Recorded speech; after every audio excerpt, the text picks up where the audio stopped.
Hi there, I'm just about to start working on Michael Portillo's headpiece, and I just thought I'd show you about the preparation when you start. So this is the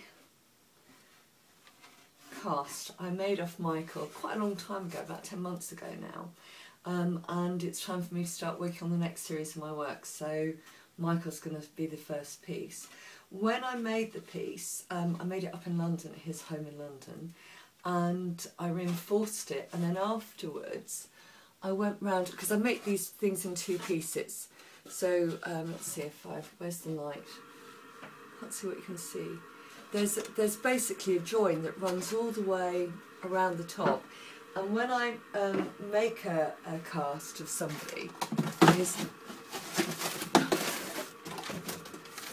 another one. Oh,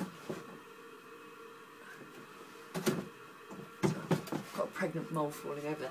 Here's another one. You might be able to see it more clearly on here. When I cast in two pieces, a front and a back. And while it's actually on the person, there isn't. They're not joined together, because that way it's easier to get someone out. You don't have to cut them out. And also, I think that when you're being encased, if it carries on all the way around, you know it's joined. Just psychologically, it can be quite distressing to feel that your head is encased in plaster. But if you know that there's a front and a back, and that at any time you feel uncomfortable, you can just rip it off, then you're not trapped. So it's for those reasons that I sort of develop working like this. And I'm going to open it up now, because one of the reasons why when you make a two-piece mould, it helps if you can join it together. So I've made this using a gypsona plaster bandage. Gypsona and Modrock are more or less the same things, and I've then afterwards I've reinforced it to make it stronger, and then I've put these strips across, just the same stuff just going across.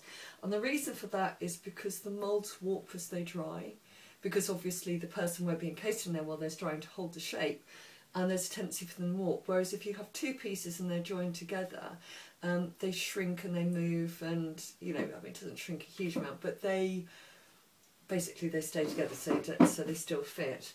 And then to open it, I've just got rusty old scalpel, craft scalpel, and I'm just going along the joints.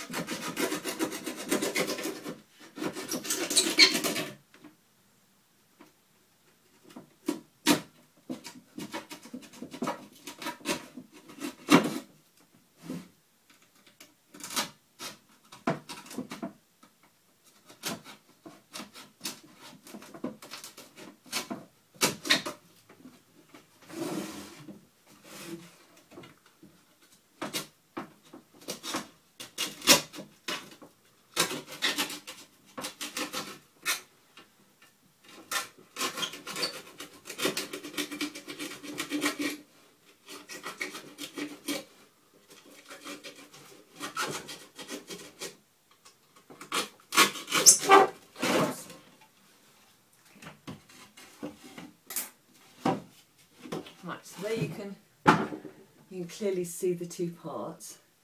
That's when Michael's face was in there. And what I've got to do now is, on the edges, there are now frayed bits of plaster bandage, like this here. And when I put the clay in, those would all crumble in and go into the clay. And the problem with that is that if plaster goes into a clay body, it takes moisture from the surrounding area in the clay and stays quite damp for a long time. If you don't know it's there and you put it in the kiln, when it goes into the kiln and it fires up to about 100 degrees centigrade, the water in the plaster expands because it turns to steam, and it can either cause bloating, which is when you get little sort of pregnant bumps appearing on things, or it can actually, if there's enough in there, it can explode the piece.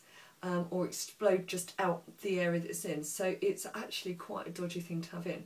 So what I'm going to do now is just go around here. I won't show you because it's boring, but I'm just going to go around here with some sharp scissors and scissor off and cut off this area as much as possible, and then just rub it down with sandpaper a little bit to smooth it without fraying, if that makes sense. You know, sort of like I use very fine sandpaper that would just help rub it down. And then I might even put just some Vaseline over that area because it's a bit rough, to seal it a little bit, so that when I put the clay in, there's actually a barrier between it and the plaster. And then later, after I've got this all ready and I'm doing the rolling out of the clay, ready to go in here, I'll then do a wee YouTube of that bit so that you can actually see the next stage. Okay, bye-bye. Oh, by the way, if you don't know who Michael Portillo is, he was a politician, a British politician. Okay, bye-bye.